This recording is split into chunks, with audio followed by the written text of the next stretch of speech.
Welcome to Penrose Learning, where we make understanding easy. In this video, I will explain how to remove a Subaru Legacy front bumper. First, gather your tools. You'll need a Phillips head screwdriver, a flathead screwdriver, and a 10mm socket wrench.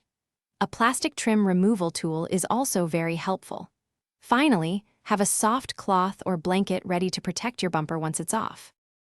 Next, open your hood. You'll see several plastic clips along the top edge of the bumper, just above the grille. Use your flathead screwdriver or a trim removal tool to carefully pop these out. There are typically about 6 to 8 clips. Set them aside in a safe place so you don't lose any. Now, turn your front wheels to one side to access the wheel well liner.